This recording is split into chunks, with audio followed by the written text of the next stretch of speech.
Okay. Hi, I'm Jalissa. I'm Jenny. I'm Maya. Okay, we're going to talk about Chapter 3 of the Language Awareness English book. So the main point of this chapter was talking about the connection with reading and writing.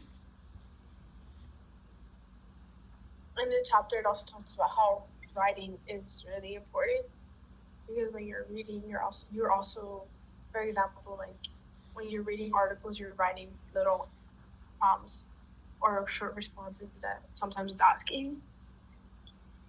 Yeah, but honestly, I think that you can have one without, like, only one way, you know? Like, it can't, they don't always have to rely on each other. So, like, obviously, if you're writing, you have to be a reader. But if you're a reader, you don't have to, like, be good at writing, you know? Yeah. Because I know that they were arguing that you have to have it both ways. But honestly, I feel like to be a reader, you don't have to be a writer. Because some people can try writing and they can be really bad at it. Yeah, but some people that like reading, and it's just like doesn't matter. Yeah, I feel like there's a certain skill to writing that not all of us like have. Yeah. Either that or like our vocabulary or isn't as immense as others. So like it can be really monotonous when we're writing. Like it's just the same words over and over again, and nothing sounds really adventurous like it would in other people's perspective. I don't know. Yeah, for example, in my personal preference, I'm more of a like my vocabulary is not that good because again, for me personally, it's hard for me to write down my words in English because English is not my first language. So I wouldn't necessarily say that I'm a writer because I personally would like to read better than write, just because for me, my brain processes things in Spanish than it does in English. Like my brain, like my thought processes better in Spanish than English. Oh, so like you basically translate for yourself in like the words. Yeah. Okay, yeah. So that's why for me it's harder for me to write something because sometimes my words just sound like kind of like less formal or like less proper because in my way in Spanish it just sounds right, but when I switch it to English it doesn't sound. Oh my gosh, I have the same thing because I translate to Arabic too because I speak Arabic, so it's like it's the same thing. I would say that it's sometimes like some of the words they have double meanings to it, or not everyone would understand, and it's just hard to explain what that word is, or the feeling of the word because it's so much different than just the explanation of that. Yeah, you're right. In English, I noticed that there's a couple words that are double. Like you said, they mean two different things. Like when you're spelling out, like, oh, let's go live over here, it's L-I-V-E. But then people are like, oh, let's go live on like those people who are live on TikTok or Instagram or whatever. It's L-I-V-E also. Yeah. So honestly, it can be really difficult. I think I've heard that people say that English is one of the most difficult languages, but when you understand Spanish, it like broadens it up to every other language. Like it's easier to learn once you already started with one. Yeah, that's right. Or like another one, people, how would you spell color? Like the color gray? C-O-L-O-R? No, gray. Oh, gray? G-R-E-Y. See, I know some people who spell it G-R-A-Y. Yeah, I don't know how. Yeah. I don't know. But I think it is really hard to sometimes for people to like put your feelings into writing. Like you don't know how to explain how to make that feeling work in writing. Yeah, that's right. But you feel it when you're reading it. So I feel like you don't have to be, you can be a reader without being a writer, but you have to be a reader. Or yeah, you have to be a reader if you're writing. Yeah, that's right. Because like I can write obviously for an English assignment, like if it's a prompt about an essay or it's asking me something, obviously I understand the basic components of an essay to write an argumentative one, but to like actually go in and fully try to create a story, I think is really difficult. Yeah, it's hard. I also feel like us as like a generation, we've lost some like sense of like imagination. Due to COVID. Yeah, I feel like everything is just like over and over. Everything is repeated, and you see that a lot in today's culture. Like with all the reboots of everything, they don't make anything new. Everything is just like almost a reboot. I don't know. Switch up something, but not the whole thing. Yeah, like they changed like one thing. Yeah. Like how Disney, like, they're minorly changing, like, the storylines, or, like, they just change the perspectives. Which, I mean, it's interesting, but it's not new. It's the same plot line. Yeah, that's right.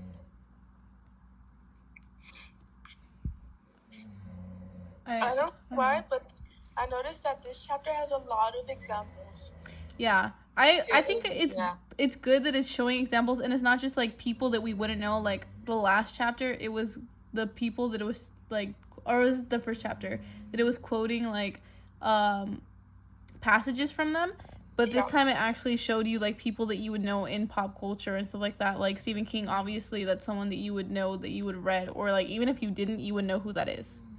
Yeah, even this, like how it breaks it down for you though. Like it tells you, it explains to you, like. And it's not like, oh, this is from an English teacher's perspective of like why reading is necessary for writing and the vice versa, but it's someone who actually uses it as a career. So you understand like it's not just one person who thinks this; it's people that are surrounded by like reading and writing.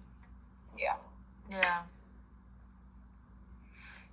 I also feel like you can do so much with reading and writing though. Oh yeah, it's in every like it's everywhere. You do it everywhere. Like when you're reading a message, like you're using your reading skills. When you're texting somebody, you're writing what you're. I know. It's like we use it everywhere. When you're talking to somebody, you're kind of reading their body postures. Like if they're angry, like you kind of use it in everyday life. Like we don't actually notice and pay attention. I think it's just writing gets the slack of it. Like everyone can read. Like everyone, like obviously you learn how to read and write.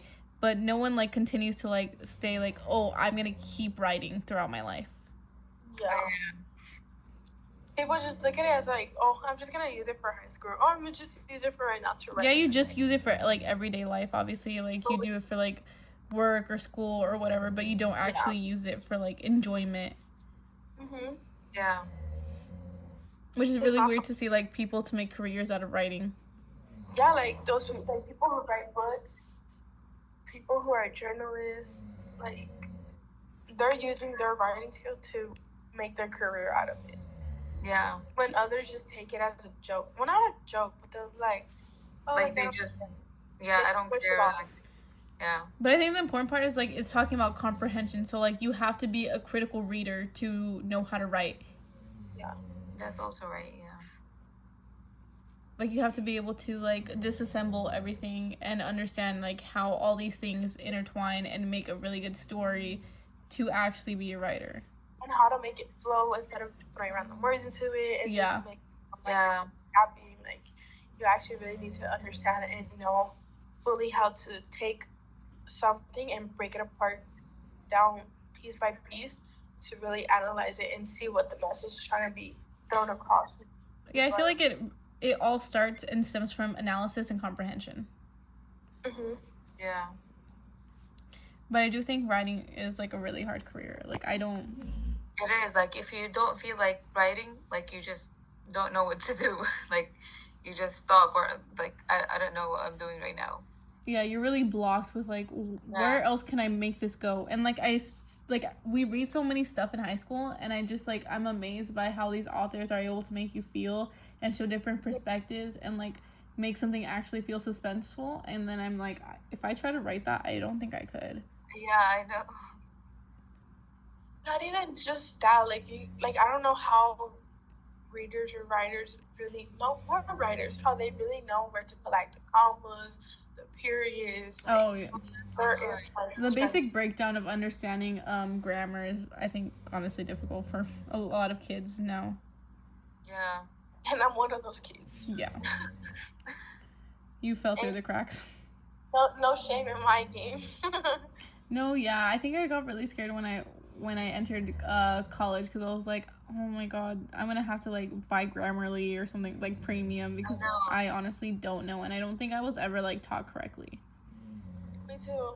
That's literally what I was saying. Like when I wrote my first paper, I was missing so many like commas, and good transitions, punctuations that were like missed errors and stuff, and I had to go to the writing center so they could help me, and I'm just like, damn, they really helped me, like break down my writing, like completely break it down, try to see what I was trying to get across, and help me brainstorm my ideas and like figure out words to put into, where like I made it seem like people were able to understand me and feel what I was writing about. And I was like, damn, like if I didn't get that help, I would have never, like my writing would have probably never been like the way it was. Because I remember my professor really liked it, and I got a good grade on the assignment. You know what? I really enjoy when writers put a lot of symbolism into their Yeah. text. I feel like it adds so much Shows more. their take, their opinions, stuff. What kind of books did you guys read in high school? I read The Great Gatsby. Oh, I read The Great Gatsby too. Yeah, it was a good book. We watched the movie too. Oh yeah, I didn't watch the movie, but we did read it, and I think I really enjoy. Like, I feel like when it uses symbolism and it shows the different perspectives, it brings out a different side than other books could. Yeah, like you actually enjoy it. Yeah. And then there's a lot of questions that like make you like you just think about when you're reading this book, and some of it aren't answered, and it just like you keep thinking about that book over and over again. Yeah. I forgot what book I read in high school, but it was for ethnic studies class. It was about like Native people and how like back then how they didn't have cell phones, they didn't have like no way of communication. Like they were using just the sunlight, and how they had to figure out like the north. Oh, the sundials and stuff like that. Yeah. And how like if they would go too far, like they would go based off the sun, but like obviously in the night, like you can't tell where it is or nothing like that, like how it goes, unless you remember from like when the sun was out and stuff. And it was a really good book. They put a lot of emotion, and like you can feel how some of the characters were like really sad and like really felt getting pulled apart from their family because they got lost and they didn't know the sense of direction because they were never taught that, and like how they also found other humans or other natives that they didn't know were living by them, and how they had to build their own shelter and stuff. It was just like a crazy book because how they put so much time and effort and thought to it, where like you could feel the sympathy of the writer. Yeah, of like the writer, how he felt and stuff. Yeah.